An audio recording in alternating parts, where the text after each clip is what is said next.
Hello everyone. So today we are going to start with our next topic, that is Shang dynasty.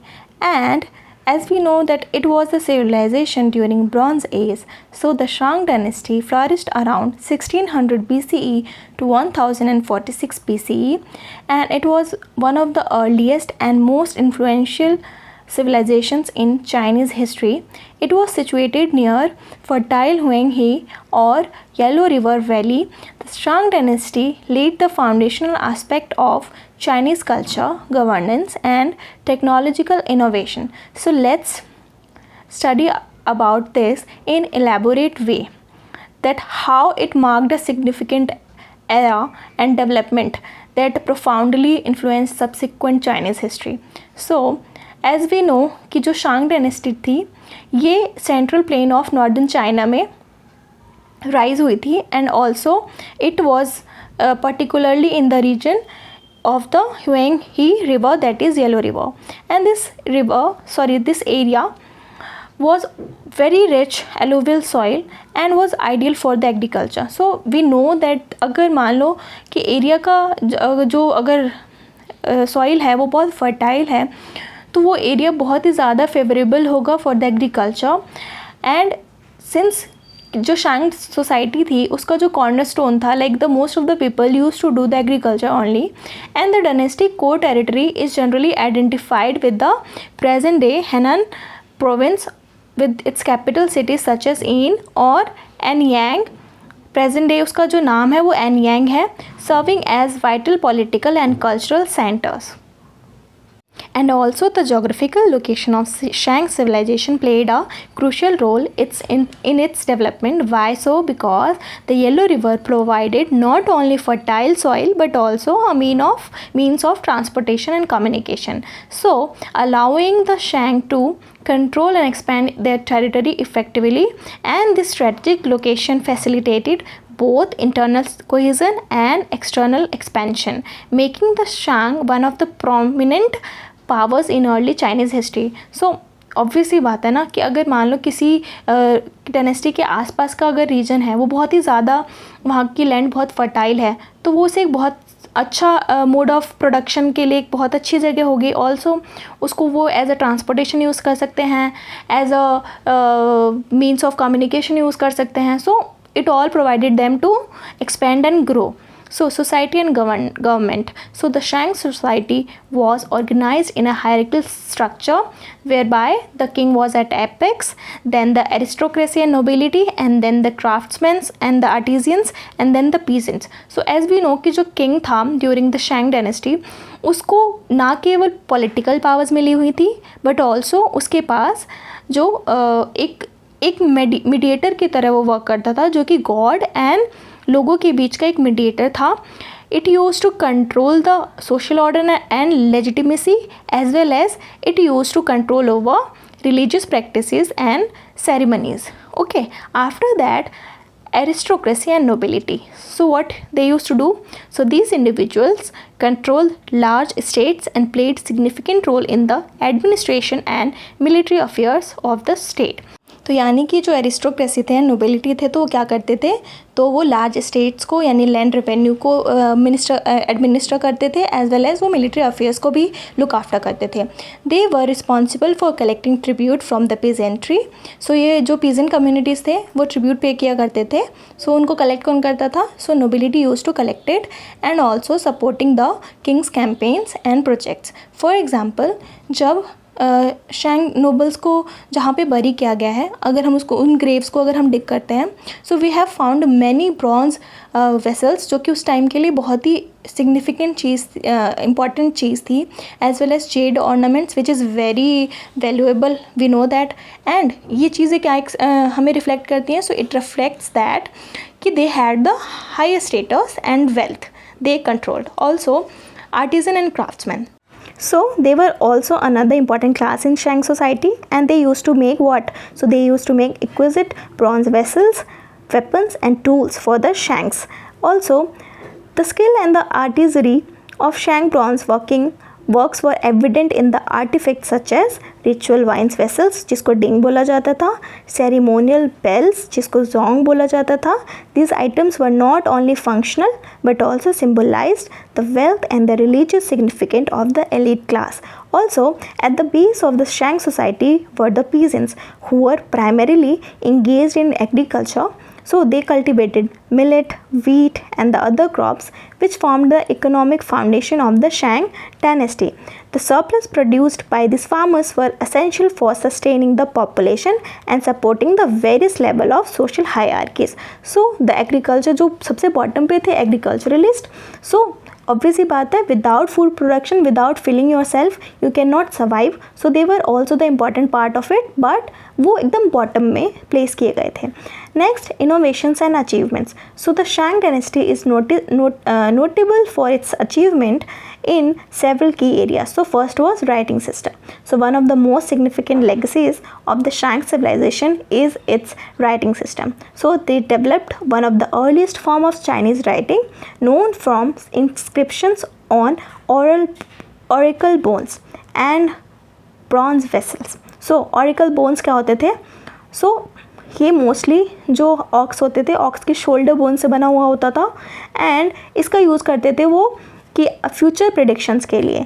Where priest would inscribe questions about the future और the divine will and then heat the bones to interpret the resulting cracks. These inscriptions provide a wealth of information about Shang society, including political, social and religious concerns. For example, the oracle bone inscriptions reveal that Shang rulers sought guidance on the matters such as military campaigns and agricultural practices. So the next is bronze technology. So the Shang dynasty is renowned for its advanced bronze technology.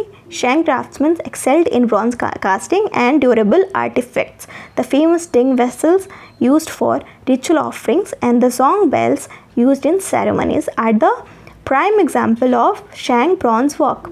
These artifacts were not only functional but also displayed artistic sophistication. The large ceremonial bronze vessels often featured elaborate designs and inscriptions underscoring their importance in Shang ritual and social life. So जो Shang dynasty थी उनके social life and ritualistic life में जो bronze से बनी हुई artefacts थी, ठीक है, उनका बहुत ही ज़्यादा यूसेज हम देख सकते हैं. Next is urban planning and architecture. So the शैंग were adept at urban planning and construction, and the capital city of Anyang, one of the most well-preserved Shang sites, illustrate their architectural prowess. Anyang was characterized by its large defensive walls, palatial buildings and well-organized residential areas. The city was laid out with a clear division between administrative, residential and ritual spaces.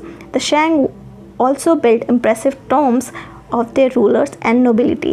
The tomb of the king Wuding, for instance, revealed a wealth of grave goods, including bronze vessels, jade artifacts, and human sacrifices, reflecting the king's high status and the complexity of the Shang burial practices. So, from all above, we can say that अगर हम शैंग dynasty के यानियांग capital city की बात करें और उस example को लें कि जो शैंग साइट्स उसकी मिली हुई हैं, है ना, उसको देख के हम ये अंदाज़ा लगा सकते हैं that they were very advanced in architectural buildings. Also उन्होंने डिफेंसिव वॉल्स बनाए थे, उन्होंने बहुत ही शानदार एक पैलेस की तरह उन्होंने बिल्डिंग्स क्रिएट किए थे.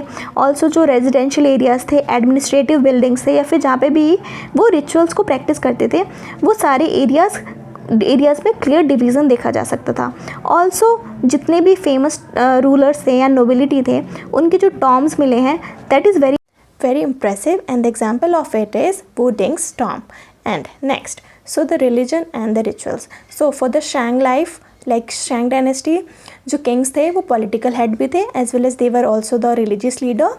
दे use to worship their ancestors so that they could perform the ritual for the honor of their deceased relatives to seek their favor.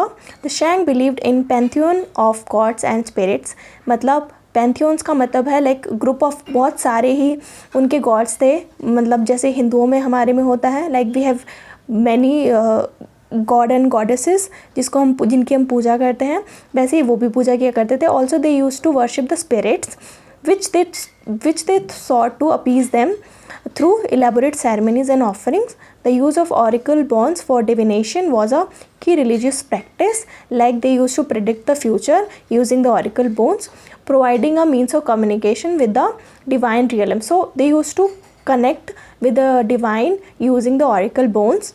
These religious practices were integral to the governance of a state and maintenance of social order. Okay ये जो religious practices थे उनकी society के लिए एक बहुत ही important aspect रखता था. ऑल्सो उनके गवर्नेंस में भी इनका काफ़ी इम्पॉर्टेंट रोल था. So the next is military and economy. So the Shang dynasty maintained a strong military presence essential for both defence and expansion. So obvious ये बात है कि मिलिट्री अगर आपकी स्ट्रॉन्ग होगी तो आप एरिया, अगर आप चाहें तो कोई टेरिटरी भी एक्सपैंड कर सकते हैं आगे उनसे वॉर करके. नेक्स्ट आप अपने स्टेट की सिक्योरिटी का भी ध्यान रख सकते हैं. The Shang military utilized chariots and advanced bronze weapons. So जो शैंग डायनेस्टी थी उन्होंने जैसे कि चैरियट्स का यूज़ किया था मिलिट्री वॉर के टाइम पे. Also they used bronze weapons which provided them with a significant advantage over neighboring states. The ability to mobilize and equip a formidable army allowed the Shang to control trade routes and expand their territory.